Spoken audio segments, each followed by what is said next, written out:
Bonjour à tous, bienvenue au Morning Echo du lundi 11 mai 2020. Et donc la photo du jour, c'est un hommage à Little Richard, ce chanteur flamboyant qui a notamment inspiré Elvis Presley et James Brown notamment, qui s'en est allé à 87 ans. Voilà pour cet inspirateur du rock and roll. Et c'est aussi le rock and roll sur les marchés. Vous voyez que on a eu une fin de semaine tonitruante sur les marchés actions, avec notamment un Nasdaq Composite, donc l'indice des valeurs technologiques, qui est revenu en territoire positif. Et ce matin, cela devrait encore continuer puisque la Banque centrale de Chine a dit vouloir être énergique pour soutenir donc l'économie chinoise. Alors, on n'en est pas à un paradoxe près sur ces marchés financiers puisque vendredi, on a eu les chiffres du chômage américain.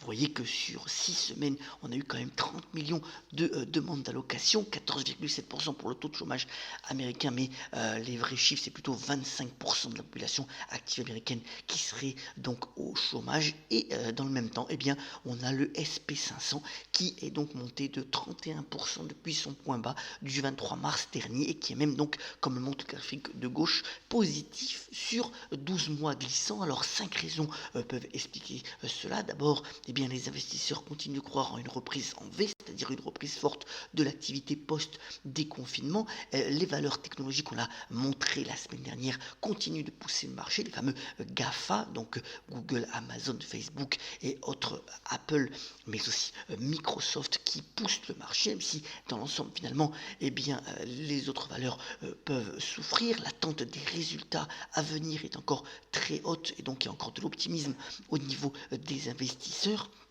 Certains donc achètent quoi qu'il en soit pour ne pas râler un éventuel rallye. Et puis le dernier point, c'est que la Fed, donc la Banque centrale américaine, eh bien, est là en achat, en acheteur de dernier ressort. Et donc pour cela, les investisseurs restent rassurés, même si on pense que la volatilité pourrait être de retour dans les prochaines semaines.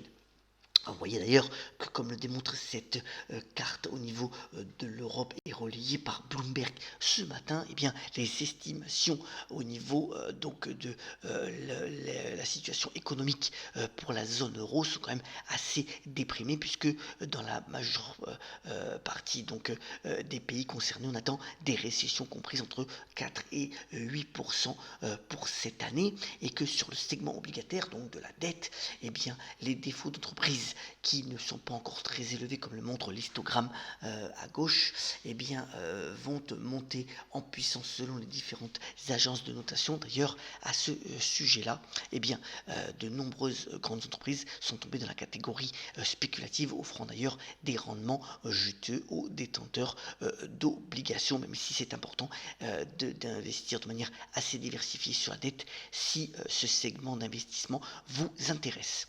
Alors, bien entendu, aujourd'hui, c'est le jour J du déconfinement. Voilà une belle infographie relayée par le Parisien ce matin, montrant ce qu'on peut faire et ce qu'on ne peut pas faire. Alors, bien entendu, il est important de respecter les gestes barrières et de se munir, bien entendu, aussi d'un masque pour pouvoir se protéger. Mais voilà, c'est donc, comme on dit certains dans la presse ce matin, une semi-liberté sous surveillance qui est retrouvé. Alors, comme d'habitude, lundi, je vous ai mis l'agenda de la semaine. Alors, il est moins fourni en termes de chiffres économiques, mais s'il faudra se focaliser vendredi sur pas mal de chiffres, notamment donc aux États-Unis et en Chine. Et en termes de résultats de société, on a encore pas mal de résultats, plutôt d'ailleurs européennes à regarder.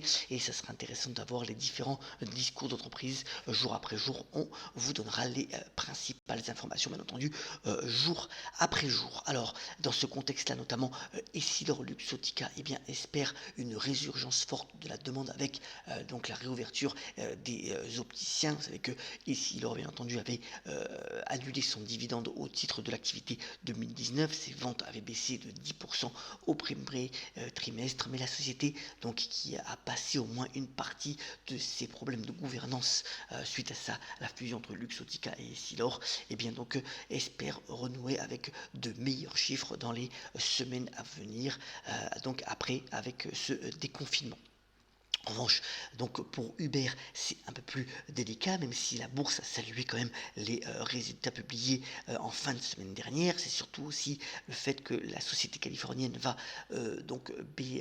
baisser ses coûts de 1 milliard de dollars, mettre le paquet finalement sur la livraison de repas avec la division Uber Eats, car la division traditionnelle de transport de personnes, bien entendu, souffre dans le contexte actuel. Mais vous voyez que eh bien, les investisseurs ont plutôt apprécié puisque l'action reprenait 6% vendredi. En revanche, c'est toujours le contexte des jeux vidéo et des valeurs technologiques qui pousse notamment encore Tencent, la grande valeur chinoise, qui prend encore 2% ce matin. Vous voyez qu'on n'est pas loin, comme le démontre le graphique de droite, des plus hauts historiques. Alors c'est essentiellement dû au fait que de nombreux analystes estiment que mercredi, avec l'application notamment de la division jeux, eh bien, le groupe chinois qui cote à Hong Kong mais aussi aux États-Unis en ADR publier des résultats meilleurs qu'attendus et des perspectives aussi très réjouissantes. Alors, belle interview dans ce contexte de Altur Sadoun dans le journal du dimanche, donc le patron du Publicis, qui est le troisième groupe publicitaire mondial. Même si vous voyez que l'action a quand même baissé de 64% sur 5 ans, eh bien son PDG se montre plutôt optimiste sur la capacité de son groupe à réagir. D'abord dans le fait que eh bien, la société passe à un mode de plus en plus numérique, que le consommateur est aussi de plus en plus exigeant, qu'il va regarder le prix aussi avec eh bien, les difficultés éventuelles sur son pouvoir d'achat. Mais voilà, je pense que Publicis a pris un bon virage depuis 10 ans et a la capacité de retrouver des marges de croissance assez intéressantes dans les mois à venir.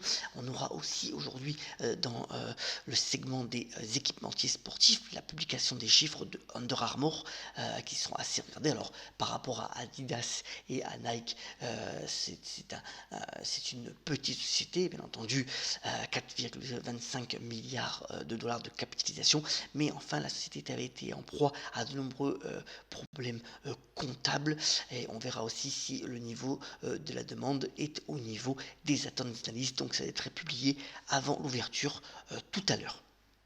Alors, dans le contexte actuel donc du déconfinement, eh bien, le lieu culturel qui va pouvoir rouvrir à partir d'aujourd'hui, c'est la librairie. On ne peut que s'en réjouir. Si on prend la France, on a entre 20 000 et 25 000 points de vente de livres, 3 000 à 3 500 librairies indépendantes. Et bien entendu, les libraires ont tout fait pour réaménager leurs points de vente de manière la plus attractive possible. Alors, bien entendu, dans le déconfinement, on a pu acheter chez Amazon et autres librairie en ligne, mais enfin ça fait plaisir quand même de retrouver ce lieu culturel, même si eh bien les mesures de protection seront mises en place dans ces points de vente, de retrouver donc eh bien ces livres à toucher pour ceux qui en ont envie. Terminons ce Morning Echo en vous souhaitant la meilleure journée possible de déconfinement et on la termine avec cette citation de Salvador Dali qui a notamment déclaré: mes plus beaux souvenirs, ce sont ceux du futur. Très bonne journée à tous, soyez prudents, dotez-vous d'un masque si vous le souhaitez, respectons bien les gestes barrières et on se retrouve bien entendu demain pour un nouveau Morning Echo. Très bonne journée à tous et à toutes.